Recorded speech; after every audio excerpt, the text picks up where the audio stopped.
Reverendas irmãs, meus amados irmãos, você que nos acompanha também na sua casa ou pela internet, nesse primeiro domingo da Santa Quaresma.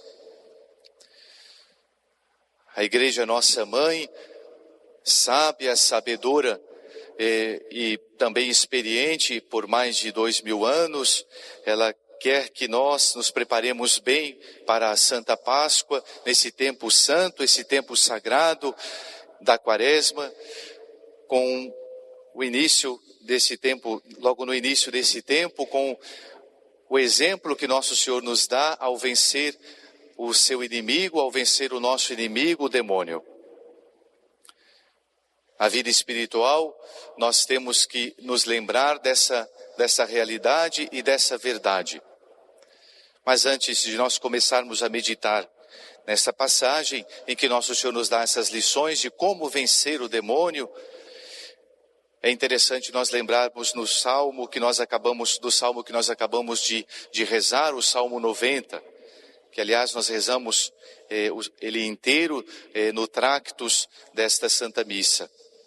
O Salmo 90, no Salmo 90 existe o pensamento dominante deste salmo, é o pensamento da confiança em Deus. Porque se nós olhamos para o caminho que temos que empreender durante a nossa jornada de cristãos, o deserto da nossa vida que temos que passar, as provações que vamos enfrentar, o demônio como um anjo decaído, a Satanás, o inferno, o mundo, a nossa própria natureza decaída, tendenciosa para o mal, nós podemos correr o risco de desanimarmos antes mesmo de empreendermos esse caminho. Por isso, o Salmo 90 vem nos lembrar, cum ipso sum in tribulatione, eu estou com você na tribulação, eu estou contigo na tribulação.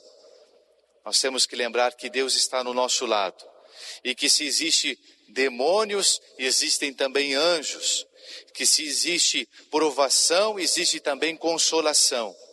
No dizer de São Paulo, à medida que cresce a nossa desolação, as nossas provações, cresce também a nossa consolação por parte de Cristo.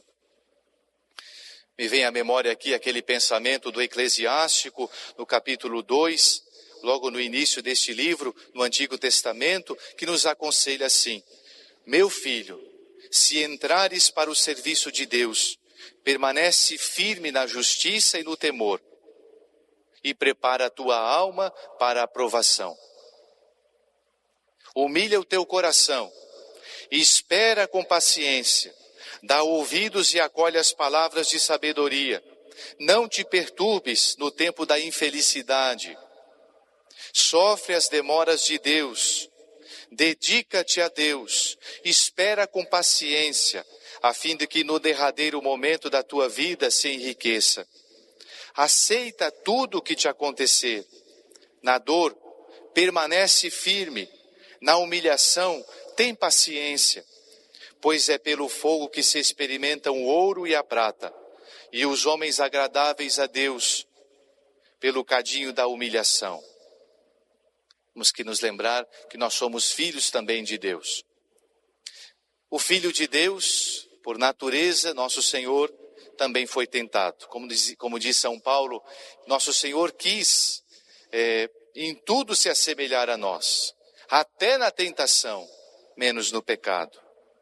E Nosso Senhor foi tentado aqui não porque Nosso Senhor poderia cair numa tentação, porque Ele é Deus, Ele é impecável. Ele é infinitamente maior do que o inferno inteiro, do que todas as tentações, do que Satanás. Porém, Nosso Senhor quis ser tentado, diz os Santos Padres, para passar por essa humilhação como nós passamos, para pisar as nossas pegadas, para também passar por essa provação terrível que é ser tentado, ser experimentado no mal. É interessante que também o demônio aparece aqui como aquele que quer saber se Jesus é de fato o Filho de Deus. As tentações de Jesus, do demônio, são sempre para Nosso Senhor assim: se és o Filho de Deus. Dizem os Santos Padres que o demônio não sabia direito claramente se de fato Jesus era o Messias, o Filho de Deus ou não. Nosso Senhor, então, depois do batismo, recebida a sua unção, Nosso Senhor é impelido, é compelido, é levado pelo Espírito Santo ao deserto. Nós temos que nos lembrar o cenário das tentações. O deserto é um lugar inóspito, um lugar sem vida, de um calor causticante, um lugar em que não há vida, um lugar, portanto, da provação. Se nós olhamos a Sagrada Escritura, diversas vezes aparece o deserto como esse lugar em que as pessoas peregrinam, que as pessoas também são provadas. Basta nós lembrarmos os 40 anos do povo escolhido que viveu no deserto.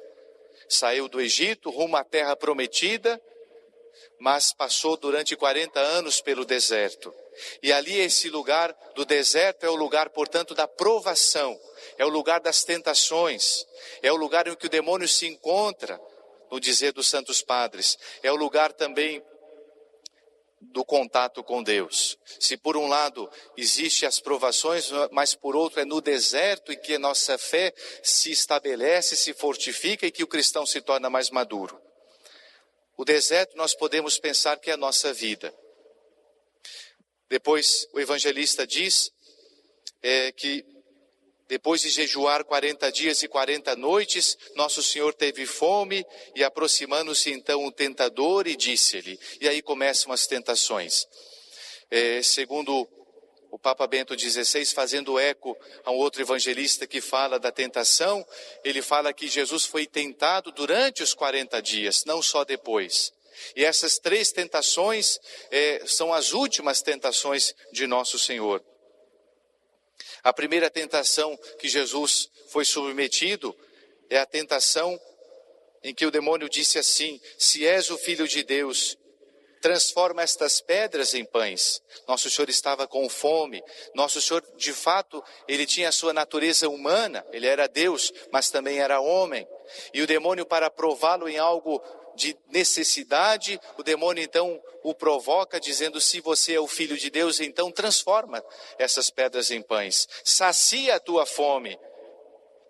Preenche a tua necessidade. Olha a primeira tentação. E o que Nosso Senhor diz: não só de pão vive o homem, mas de toda a palavra que sai da boca de Deus. Nosso Senhor aqui nos lembra, nos dá a lição de que as coisas necessárias da vida para a subsistência, o alimento, a casa, o trabalho, a moradia, são coisas necessárias. Cuidar da saúde são coisas necessárias, mas cuidar da saúde da alma é o elementar, é muito mais importante. Nosso Senhor quer que nós cuidemos da nossa alma como cuidamos do nosso corpo. O errado está em nós apenas cuidarmos dessa parte física, daquilo que nós vemos, dos bens materiais, das coisas que sentimos, mas descuidarmos da nossa alma, essa realidade que nós não vemos. Nós podemos vencer essa tentação, a tentação às vezes de buscar a satisfação nas coisas materiais, o prazer, portanto, vencemos essa tentação com a temperança. Vencemos essa tentação buscando, em primeiro lugar, fazer a vontade de Deus. Como uma certa vez os discípulos disseram para Jesus: Senhor, come, se alimente. E Nosso Senhor disse para ele: o meu alimento é fazer a vontade do Pai, fazer a vontade de Deus.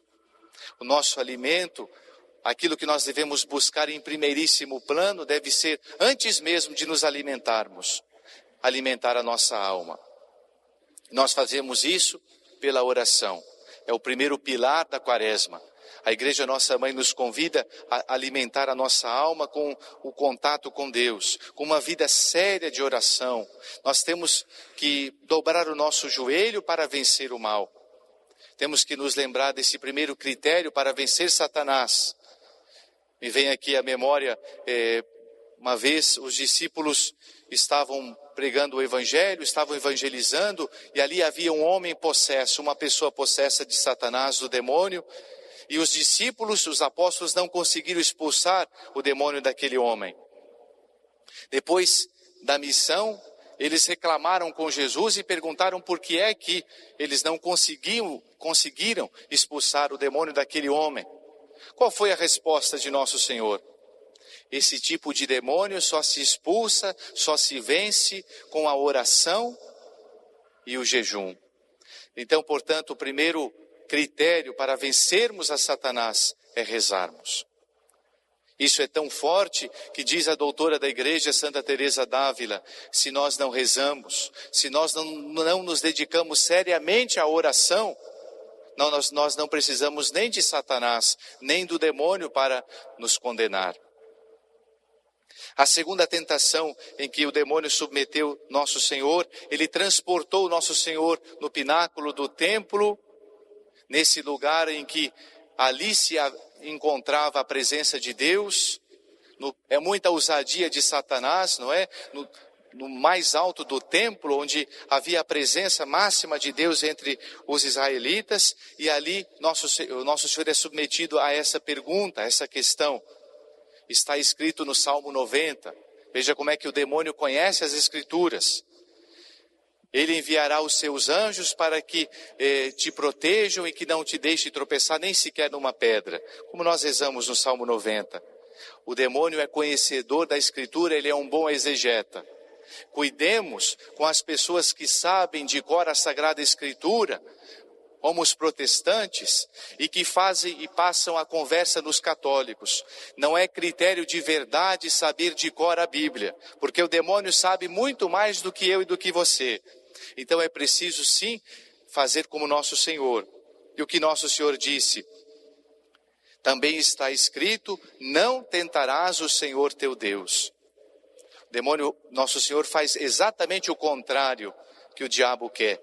Nós venceremos as tentações, meus amados irmãos, fugindo, fazendo o contrário daquilo que o demônio nos inspira, nos tenta.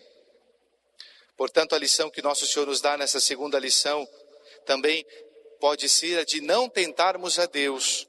No meio de um mundo em que sofremos e que passamos pelos nossos desertos, das doenças, das provações, das mortes, dos acidentes, vamos dizer, das desgraças, nós somos às vezes tentados a pensar, por que é que Deus fez assim? Por que é que Deus se esqueceu de mim? Ou então, às vezes, nós rezamos pedindo um milagre, de uma cura, talvez de uma doença incurável, de um filho, de uma filha, de uma pessoa querida, e Deus não nos atende, e nós somos tentados a desconfiar de Deus. Nessa segunda tentação de nosso Senhor nos lembra de nós não tentarmos a Deus. Nos lembra também que Deus não existe para resolver os nossos problemas. Porque no tempo de Jesus havia diversos problemas e nosso Senhor não resolveu a todos. Vou dar o exemplo apenas de um. Por exemplo, os romanos, eles perseguiam, eles subjugavam, escravizavam os judeus. E nosso Senhor não resolveu o problema, portanto, dos romanos ou da escravidão no tempo de nosso Senhor. Nosso Senhor vem, sim, não nos ensinar que nós devemos, através da oração, tirar da nossa vida os problemas e as provações, mas suportá-las e amadurecer através delas. E a última tentação que nosso Senhor foi submetido, como nós vemos no Evangelho, é a tentação do poder. A tentação que muitas vezes nós podemos ter de subjugar, de dominar o outro. Isso pode acontecer até mesmo na nossa casa, com o nosso cônjuge. A nossa tendência de dizer, de pensar, de achar que nós é que temos a razão, de que nós é que estamos certos, de que os outros estão errados. E o demônio então transporta nosso Senhor a um monte muito alto, mostra todos os reinos da terra e submete essa provação, essa tentação a nosso Senhor. Se és o Filho de Deus, tudo isso eu vou te dar se me adorares. Olhemos aqui a psicologia de Satanás. O demônio, ele é mentiroso. Em toda tentação, o demônio oferece uma mentira. Ele oferece muito mais do que ele pode dar. Uma outra questão também que aparece nessa tentação é que o demônio é orgulhoso. Ele se acha o dono, ele se acha o Senhor. E ele não é. Ele é um anjo decaído, é um perdedor. mas nós também temos que vencê-lo com a nossa disposição, com a nossa prontidão. Uma lição que nosso Senhor nos dá também nessa última tentação é a lição de vencer a tentação do poder, ou melhor, do ter, do possuir as coisas, do dinheiro, da ganância, com o desapego. Vencer a tentação do ter com o dar. Fazer a experiência na Quaresma nesse segundo quesito que a Igreja Nossa Mãe nos convida, a caridade, a esmola, repartir as nossas coisas. Nós devemos fazer o sacrifício do jejum, da renúncia dos alimentos, sim, mas sobretudo façamos também a renúncia de tratar mal o nosso próximo, de tratá-lo bem, de ter caridade, de pagarmos o mal com o bem, de darmos o perdão aos nossos inimigos, de amarmos aqueles que nos perseguem. Portanto, meus amados irmãos, são lições que nosso Senhor nos dá. Vamos pedir a nosso Senhor, Ele que venceu as tentações, mostrando assim de como se vence melhor o demônio, que nós possamos vencer essa tríplice tentação, resumo de todas as outras, a tentação do prazer pela temperança, pela renúncia, pelo sacrifício. Depois a tentação do poder, do orgulho, da soberba com os atos de humildade, com o servir, com colocar-se a serviço do outro, e a tentação do possuir, do ter, da ganância, com o desapego, com o dar, com a caridade. Que Nossa Senhora da Santa Esperança nos ajude nas tentações que vamos empreender durante esses 40 dias. Meu filho, se entrares para o serviço de Deus, prepara o teu coração para a provação. Louvado seja nosso Senhor Jesus Cristo.